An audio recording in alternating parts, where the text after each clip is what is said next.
create web interface function in STEM makes it easy to create an online STEM presentation. What that means is you can have a STEM model on a desktop looking like this with a bunch of elements, services, resources and whatever, and you can have some inputs in the editor, and in the results program you can have a bunch of charts, and you can use the create web interface command, which sits on the file menu here, to create an interface on the web which looks like this.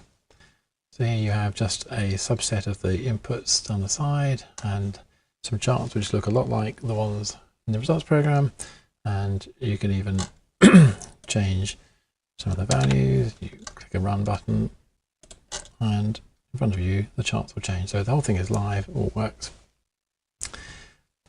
So the way that works is that when you go create web interface and you pick the results you want to do, at the moment in STEM 7.4 what it does is it creates all the components you need, and it creates them locally in your hard disk in a .web folder. And without going into the details, there is then an online component with the files which basically make up the user interface, and you need to select and copy those to the corresponding place on your server, which looks something like this. So it's under my web server, and here are the files that sit there. And separately, I need to go into the offline part of what I've just generated, copy those files, and they need to go onto the server, but obviously they need to go into a different address, into a different folder, and that's in the offline area, offline models, whatever, and they go there. That's fine, that's how it works, that's how it's designed to work, and when we first designed it, that was the best we could do because we didn't really know what the server environment was like to be. However, there are some issues, and basically every time you decide to do an update, there are several steps, because you have to go to the online folder in what you've generated, you need to copy that, then you need to go to the online folder on the server, and then you need to go back to the offline part of what you've generated and go to the offline folder on the server. And it's quite easy to get that wrong if you do it too many times, and even though you could automate it, you'd have to keep generating a script to automate it whenever you did a new model, whereas you'd kind of think the software ought to do that for you. So that's exactly what we have done in STEM 7.5. So now the generated files can be uploaded directly from STEM onto your server. So if I go back to the results program in a minute, I'll show you how the server and online, the online and offline paths on the server are stored as a one-off together with the local export settings, which govern what actually goes into the model. You can choose whether or not to save the credentials, which will typically be required to connect to the server, and if you're bothered about such things, you can even configure security limits such as how big an upload your server will accept, and also how frequently it will accept an upload. So we don't need to worry about these details particularly. Let me just show you how this works in practice. So at the moment, just to remind you, my interface has got 6 charts on it, like this. And if I go across to the results program, what I'm going to do is I'm going to repeat the command to create the web interface.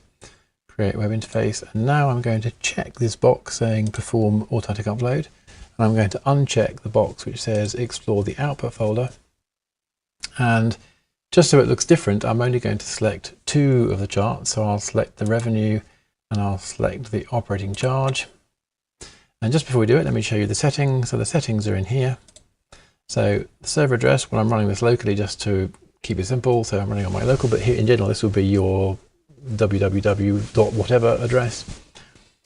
The credentials, if you're using them, go here, and then you need to specify the online folder, meaning where on the server is it going to go. So specifically, if I go back to my Windows Explorer, so here I have my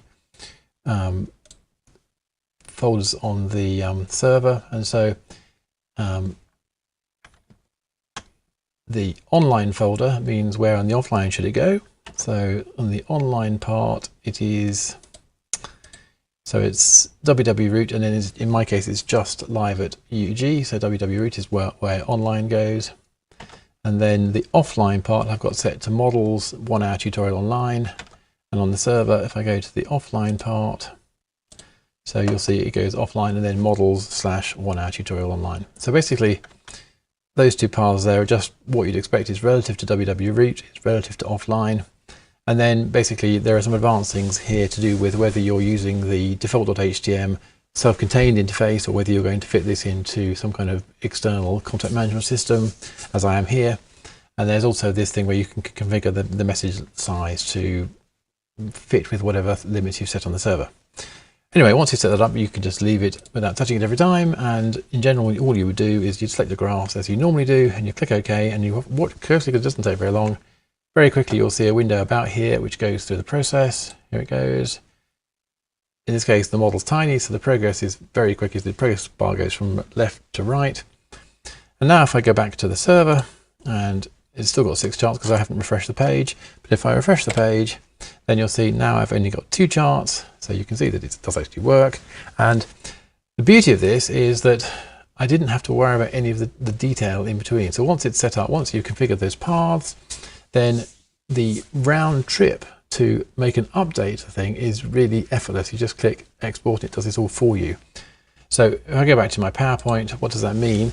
So what it means is that no longer are there several steps. So for starters, it means that there'll be no disincentive to absolutely perfect your presentation. If you see the slightest thing wrong with it, you can just go back and change it and do the upload because you know it's going to be easy. There's no messing around with all these folders. And more to the point, it doesn't matter how many times you do this, you can go around this as many times as you like, and there is no longer that risk of making a stupid mistake on the nth revision because at some point you lose the concentration. So overall, not only is this going to make the whole system easier to work with, it quite evidently is going to raise the bar in terms of quality and the kind of perfection you can aspire to with your eSTEM presentations.